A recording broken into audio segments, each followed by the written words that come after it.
যিনি ধরা পড়েছে যে চিন্ময় কৃষ্ণ দাস, এই লোকটার কয়েকদিন আগের যে বক্তব্যগুলো দেখেছেন, উনি বারবার হিন্দুদেরকে আহ্বান জানিয়েছিল যে আপনারা সন্তান বেশি নিন, বেশি বেশি সন্তান নিতে থাকেন। আমরা অনেকেই সংখ্যালঘু হয়ে আছি, এদেশে বেশি বেশি সন্তান নিয়ে আমরা সংখ্যা গরিষ্ঠ হয়ে যাব। এদেশে ৯৬% মুসলমান আর বাকি ৪% অন্য জাতি। সেখানে বৌদ্ধ আছে, ইহুদি আছে, খ্রিস্টান আছে, ওগুলো বাদ দিলে হিন্দু খুব বেশি হলো ২.৫% হবে। এই ২.৫% যদি ওরা জন্ম নিয়ন্ত্রণ বাদ দিয়েও যদি সন্তান নিতে থাকে, ৯৬% হতে কত সময় লাগবে বলেন তো? কব্বরে চলে যাবে না? ওদের যে সমস্ত উদ্দেশ্যগুলো আছে সূক্ষ্ম। তার মানে মানুষ ওরা মনে করে আমরা যদি সংখ্যা গরিষ্ঠ হতে পারি, সংখ্যা লঘু আমরা যেভাবে আছি এইভাবে ওদের উপরে আঙ্গুল চালাতে পারবো না। আমরা ইসলাম যারা মানি কারো উপরে আঙ্গুল চালায় না। আলা ইকরাহা ফিদ্দিন, আমাদের ধর্মে কোনো বাড়াবাড়ি নেই। যদি বাড়াবাড়ি থাকতো এই ভারতবর্ষে একটাও হিন্দু খুঁজে পাওয়া যেত না। ১-২ দিন আমরা শাসন করি না, বছরের পর বছর এই পুরা ভারতবর্ষ আমরা মুসলমানেরা শাসন করেছিলাম। যদি আমাদের ধর্মে সত্যিই বাড়াবাড়ি থাকতো, কাড়াকাড়ি থাকতো, একটা হিন্দু বেশি থাকতো না। বিশেষ করে স্বাধীনতার পর থেকে ২৪ সালের আগস্টের ৫ তারিখের পরে যে অবস্থা হয়েছিল, এই দেশের মুসলমানেরাই দায়িত্ব নিয়ে মন্দির পাহারা দিয়েছে। যদি আমাদের ধর্মে মন্দির ভাঙা থাকতো তাহলে একটা মন্দির এরপরে খুঁজে পেতেন না। আমরা আরো পাহারা দিয়েছি, এমনকি দেবতাকে গালি দেওয়া পর্যন্ত আমাদের ধর্মে নিষেধ। ওয়ালা তাসাব্বুল্লাযিনা ইয়াদউনা মিন দুনিল্লাহ, যারা আল্লাহ বাদে অন্য কাউকে ডাকে ওদের দেবতাকে গালি দিবা না। কে বলছে বলেন? পৃথিবীর সবচাইতে বড় পরধর্ম সহিষ্ণু জাতি এই মুসলমান। এই জন্য ভারতবর্ষে এখনো হিন্দু আছে, ওরা জোর করে জয় শ্রীরাম বলায়, অথচ আজ পর্যন্ত জোর করে কালেমা পড়নায় মেরে ফেলবো কোন ইতিহাস এই পৃথিবীতে আমার জানা নেই। আপনার জানা থাকলে বলেন তো। আপনি বিশৃঙ্খলা তৈরি করার জন্য, সূক্ষ্ম ষড়যন্ত্র করার জন্য যাদের প্রলোভনে কাজগুলো করছেন আপনারা থামবেন। এই বাংলাদেশে এখন যে অবস্থায় আছে, সত্যি কথা বলছি, এটা কিন্তু ইন্ডিয়া না, এটা বাংলাদেশ। এখানে কোন ষড়যন্ত্র আর এদেশের ৯৬% মুসলমান সফল হতে দেবে না। সে গোপনে করেন আর প্রকাশ্যে করেন, যতক্ষণ পর্যন্ত আমাদের মুসলমানেরা মুনাফিকি না করবে।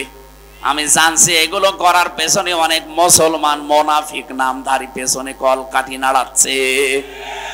যারা বলে যে আমাদের স্বামী স্ত্রীর সম্পর্ক, তারা এক কথা বলে না কেন?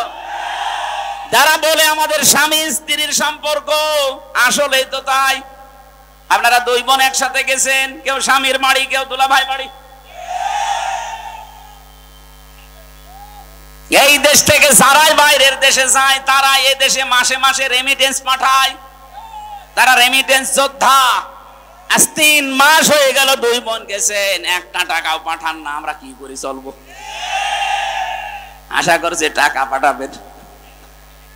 আমরা চাই না যে টাকা পাঠাক। ২ বোন মিলে, কেউ দুলাভাইয়ের বাড়ি, কেউ স্বামীর বাড়ি, অন্তত পকেট মারা টাকাগুলো তো পাঠানো যায়। আমরা জামা রাখলে আমাদের জামার পকেটে টাকা থাকে না, তা আপনারা কি করছেন? অনেকে তো দুলাভাইয়ের পকেটও মারে। ২ জন মিলে আমি চাই, এ দেশের মানুষেরা চায় যত ঋণের বোঝা দিয়ে গিয়েছেন, অন্তত রেমিটেন্স পাঠান। ৩ মাসে যদি ১ লাখ করেও পাঠাতেন, তাও ৩ লাখ। একটা টাকা আমরা এখনো পাইনি। আমরা ঋণের বোঝায় জর্জরিত, আর আপনি বসে বসে চা খাবেন আর ষড়যন্ত্র করবেন। এ দেশের মানুষ কিন্তু ২০২৪-এর ৫ আগস্টে আর নেই। এক কথা বলুন। এখন কি নভেম্বর মাসের ২৭ তারিখ চলছে, আর ১ মাস ৩ দিন পরে দেশের চিত্রই পাল্টিয়ে যাবে। ২৫ সালে যাব আমরা। আর আমার মনে হচ্ছে বাংলাদেশ ২৫ সালে যাবে, কোরআনের হাতে দেশ আল্লাহ দিয়ে দেবে। এ দেশ কোরআনের হাতে যাক, আমরা চাই না। ডাক্তার আব্দুর রহিম সরকার কোরআনে কারীম বুকের ভেতরে নিয়ে সংসদে যাবে, এটা চান কিনা? কারা কারা চান দেখি? লিল্লাহি তাকবীর।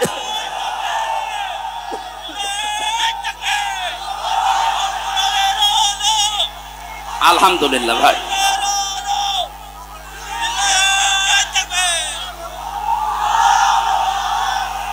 ঠিক আছে ভাই, কথাগুলো যেন ঠিক থাকে। হযরতে ইব্রাহিম, হযরতে ইয়াকুব দুইজন নবী তাদের মরণের আগে সন্তানদেরকে বলেছিলেন, আল্লাহ তোমাদের জন্য নির্বাচিত করেছেন, মনোনীত করেছেন ধর্ম হিসাবে ইসলামকে। কাকে? আমাইয়াবতাগি গায়রাল ইসলামি দীনান ফালা ইয়াকবালা মিন। দুনিয়াতে ইসলাম বাদ দিয়ে অন্য কোন ধর্ম যদি কেউ তালাশ করে, জীবনেও তার কোনো ইবাদত বন্দেগী কবুল হচ্ছে না, হবে না। এই জন্য আহ্বান জানাবো, এলাকায় যদি অন্য ধর্মের কেউ থাকেন, আপনারা আমাদের ধর্মীয় গ্রন্থগুলো পড়েন। একদিন, 2 দিন, 5 দিন না, বছরের পরে বছর পড়তে থাকেন। টনি বেলাওয়ারের ছোট শালিকা লরেন বু 3 বছর কোরআনে কারীম স্টাডি করার পরে শেষ পর্যন্ত এত বড় শিক্ষিতা মেয়েলাও মুসলমান হয়ে গেছে। আমরা চাপ দেইনি, নিজে পড়ে নিজের বিবেকের তাড়নায় মুসলমান হয়ে গেছে। আমরা চাই এই বাংলাদেশে অন্যান্য ধর্মের যারা আছেন মুসলমান সহ আল্লাহর কোরআন পড়েন, বোঝেন, আপনিও বাধ্য হবেন আল্লাহর ইসলাম এই শান্তির ধর্মে আসতে। আল্লাহ পরের কথা জানিয়েছেন, এই 2 জন নবী তাদের সন্তানদেরকে জানিয়েছিল, ফালা তামুতুন্না ইল্লা ওয়া আনতুম মুসলিমুন। তোমরা মুসলমান না হয়ে মরবা না। এইজন্য এই দেশে যদি মুসলমান হয়ে টিকে থেকে মরতে চায়, আল্লাহর বিধান দেখা লাগবে। কথা বলেন না কেন? তাছাড়া আপনি মুসলমান হয়ে টিকে থাকতে পারবেন না।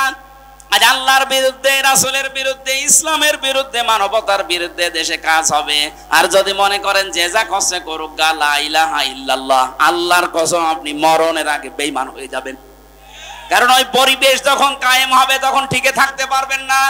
2 তলা নৌকা চলছে, উপর তলায় আমরা আছি, এই স্টেজে যারা এই ভালো ভালো মানুষ উপরে বসে আছি, আর নিচ তলায় এমন কিছু মানুষ আছে যাদের পানি দরকার। ও যদি বারবার উপর তলায় আসতে চায়, ডাক্তার সাহেব যদি বলে বারবার ঝামেলা করেন, নিচেই তো পানি আছে, বিরক্ত করেন কেন, যখন তখন আসেন খালি পানি নিতে।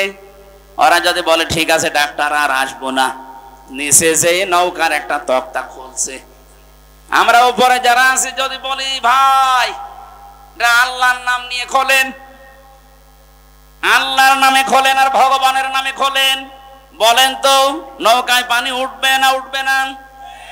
আরো জোরে বলেন। এখন উপরে যারা আছি আমরা যদি বলে যা হয় হোক, নিচের লোক যদি ডোবে আমরা বেঁচে থাকবো? এ বাংলাদেশে ইসলাম না থাকলে আমরাও তো বেঁচে থাকতে পারছি না মুসলমান হয়ে।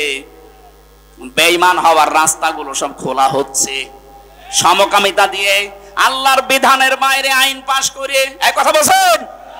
এই জন্য আমাদের উচিত নিচে যারা যাই করছেন আমাদের উপর থেকে দরকার হয় বাধা দেওয়া, ওয়াজের মাধ্যমে হোক, হাতের মাধ্যমে হোক। যদি বাধা শুনতে না চান, দরকার হয় আপনাকে মারধর করব। এরপরও যদি না শুনতে চান, দরকার হয় বেঁধে রাখবো। এরপরও যদি নড়াচড়া করেন, মেরে ফেলবো। তারপরও আমি নৌকার তলা খুলতে দেব না। পানি উঠলে আপনি শুধু মরবেন না, আমারও মারবেন। এদেশে সমকামিতা চালু হলে জর্ডানের মতো দেশটা ডেড সি হয়ে যাবে, মৃত সাগর। কারণ এটা আল্লাহর নিষিদ্ধ কাজ।